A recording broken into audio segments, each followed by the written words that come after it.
PM फसल बीमा योजना जिसके तहत लाभ भी है, लेकिन सीएजी की 2023 की रिपोर्ट आई थी जिसमें था कि इसको क्लेम लेने में थोड़ा डिले हुआ था। ये फसल बीमा योजना बनी, उसके बाद लगातार सुधार और संशोधन जारी है।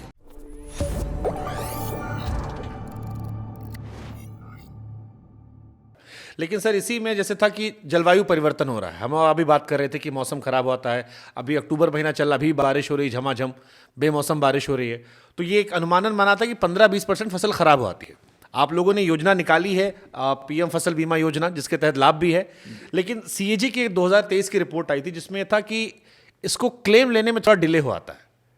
हमने अभी तय कर दिया है, देखिए फसल बीमा योजना बनी जी, उसके बाद लगातार सुधार और संशोधन जारी है। जैसे पहले फसल बीमा योजना की इकाई होती थी तहसील, जब यूपीए की सरकार थी।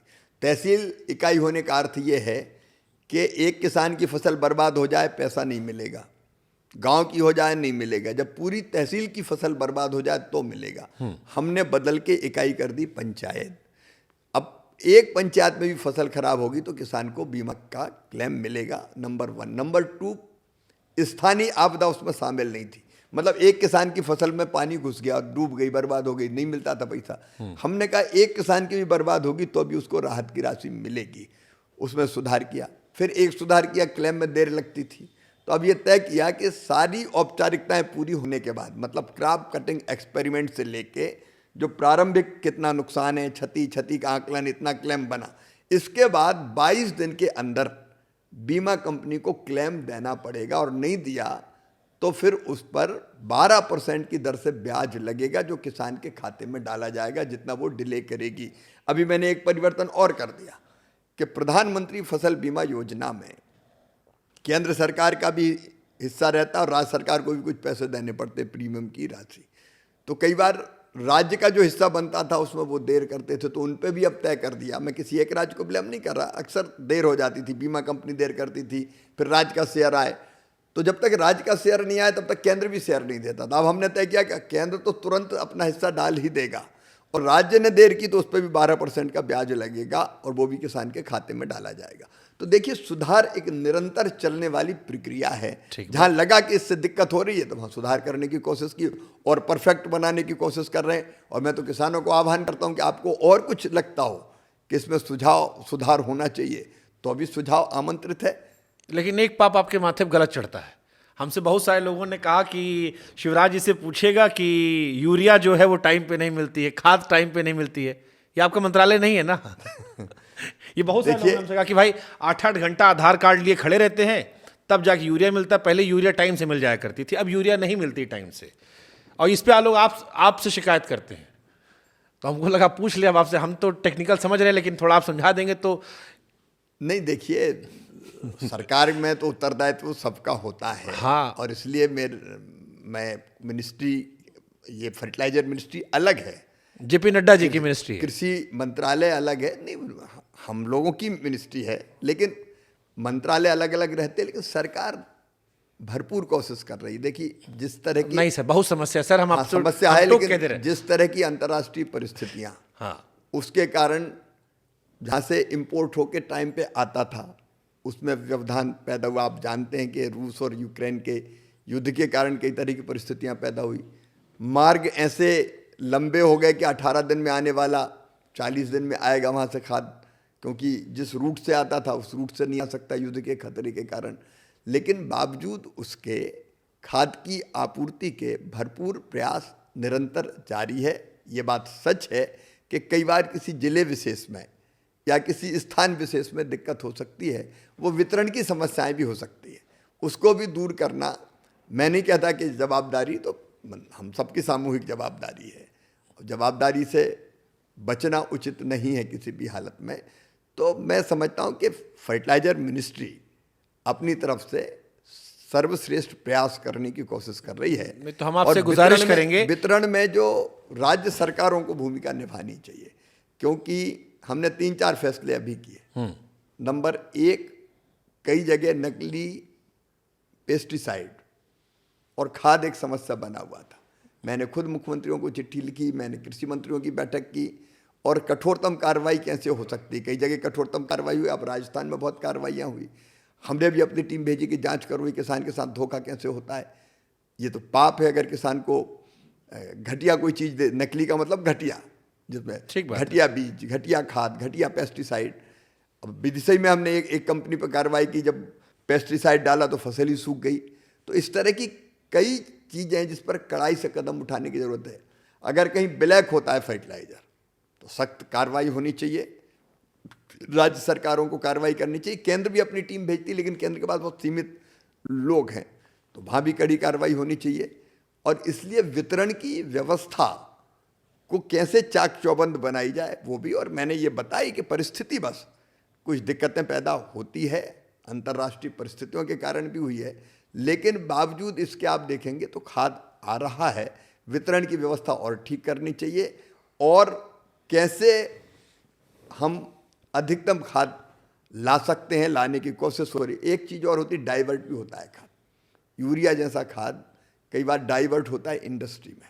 अब ये सब्सिडी पे खाद आता है। आप जानते हैं कि 266 की यूरिया की बोरी जो किसान को मिल रही है, उसकी कीमत 2100 रुपया कम से कम सरकार को देनी पड़ती है। तो सब्सिडी होने के कारण भी डाइवर्ट होके वो दूसरी चीज़ों में चला जाता है। उसको भी रोकने की कोशिश होनी चाहिए।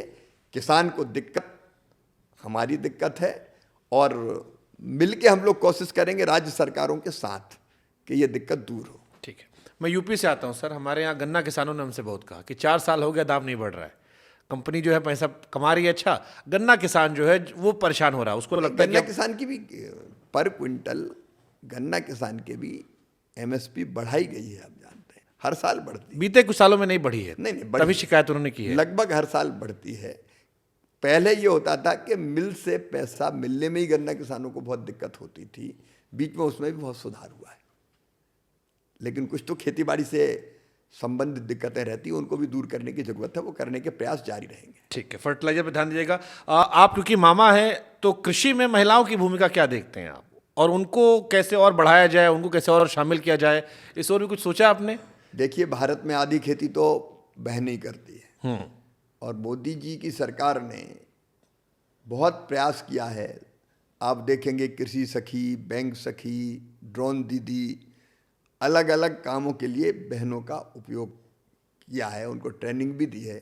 और दूसरे कृषि के कार्यों में अगर आप देखें तो लगभग 50% काम बहनें ही करती है, माताएं बहनें।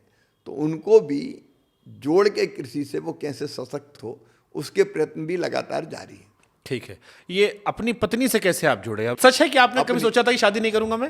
नहीं, ये प्रारंभ में ये मन में था कि पूरे समय काम करते रहना है, लेकिन परिवार की जिद थी कि विवाह करना चाहिए। और जब मैं एमएलए बन गया तो उसके बाद ये परिवार ने, ये परिवार का मतलब पिताजी, माताजी का स्वर्गवास मेरी बचपन में हो गया था, पिताजी, बहन, भाई, तो फिर मुझे लगा कि विवाह करके काम करना चाहिए। तो परिवार ने जिस लड़की को देख के मुझे कहा कि तुम भी देख लो, ठीक है, हमने देखा, तब से देख ही रहे हैं। तो तब से देख रहे हैं, आज तक देख ही रहे हैं। ये आपने सर महिलाओं का एक्सपेक्टेशन लेवल बहुत बढ़ा दिया है।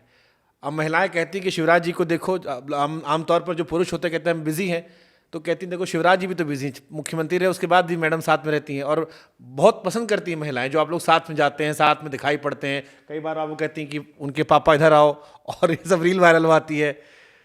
मतलब आमतौर पर राजनेता लोग बचते हैं, आप थोड़ा सा इस मामले में लड़कियों के लिए स्टैंडर्ड आपने बहुत बढ़ा दिया कि ऐसा हस्बैंड होना चाहिए। देखिए, भारत में जो परिवार की अवधारणा है, हमारे यहाँ तो अर्धनारीश्वर की कल्पना की गई है। पति और पत्नी एक दूसरे के पूरक हैं। अपने कर्तव्यों को पूरा करते हुए हम ये कहें कि तू दूर रहे, तू दूर रहे, हम जहाँ परिवार को साथ रहना चाहिए, जितने भी धार्मिक काम होते हैं, अनुष्ठान होते हैं, मंदिर में जाके पूजा करनी है, या हम तो सोच समझ के भी कहीं पर्यटन के लिए भी जाते हैं तो वो तो मंदिरों में ही जाना होता है लगभग, तो क्यों परिवार साथ नहीं रहना चाहिए?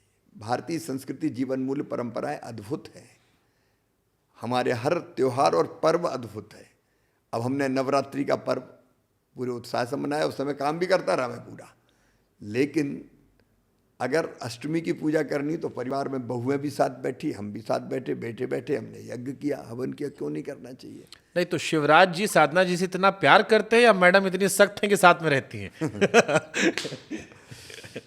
अब मैं और उनके संबंध कैसे वो पूरा दुनिया जानती है। क्या देखिए, परिभाषा? हर परिवार को अपनी संस्कृति और परंपराओं को आगे बढ़ाने का काम करना चाहिए। जैसे शादी हुई तो हमारे एक परंपरा थी, बच्चों की शादी हुई कि निमंत्रण हमारे पूर्वजों को भी देना चाहिए। तो मैंने अपनी 17 पीढ़ियों को आमंत्रित किया नाम ले लेके। हम नाम लेते थे, पीले चावल डालते थे, दादाजी आप पधारिए, बच्चों की शादी, और महिलाएं गाती थी कि आप आइए।